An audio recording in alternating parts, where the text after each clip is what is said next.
So let us talk about house numerology number 2.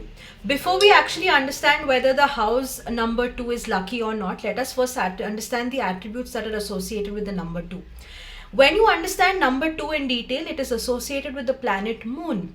And when you understand Moon in detail, Moon basically talks about one, your mother, second, your intuition, third, it also talks about your emotional level.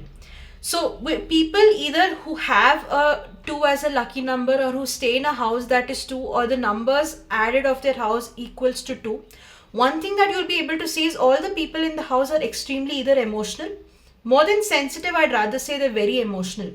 They have a strong emotion, and that emotion can also be used to put into motion, but there's a huge base for emotion.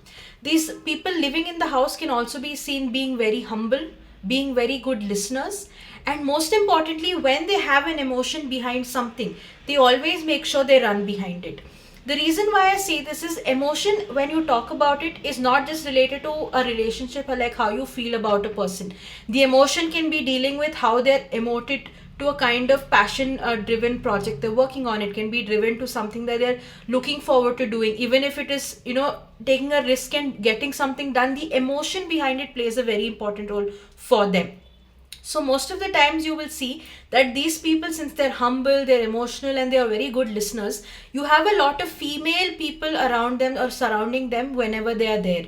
It might be either a person who is a man or a female, but most of them have female accolades or female influences or female people surrounding their lives. One more thing that you have to know is, since this deals with the moon basically talks about fluidity, it talks about the night or the darkness. So sometimes there might be some dark, either past or some dark element associated with them. And when I mean just dark element, it can be a past that they're trying to hide, or they're extremely emotional about a past incident that has happened. So all of these attributes can be seen. So one thing I would say, I would consider number 2 as a neutral number, at least in my case. The reason why I say this is that if a person is staying in the house which is either 2 or equates, when summated of the numbers equate to 2, they'll be able to see that if there's something that they want to leave behind from the past because it has emotionally disturbed them and they're carrying that emotion, I wouldn't suggest them to go to a house numerology or a house that has a number 2, because they are always going to be relying on the past. They're going to sit in that and they're not going to come out of it.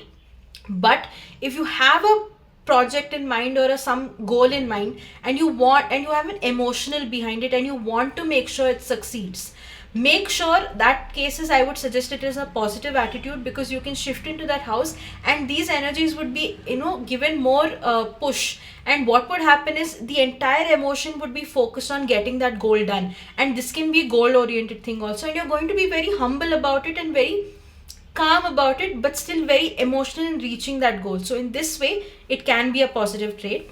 You can definitely consider house number 2 if you do not know your personalized lucky number, or if you feel that on a general note whether 2 can be considered or not. But I would consider this as a neutral number, because it's a 50-50 understanding of how you approach the space. So saying that, thank you so much.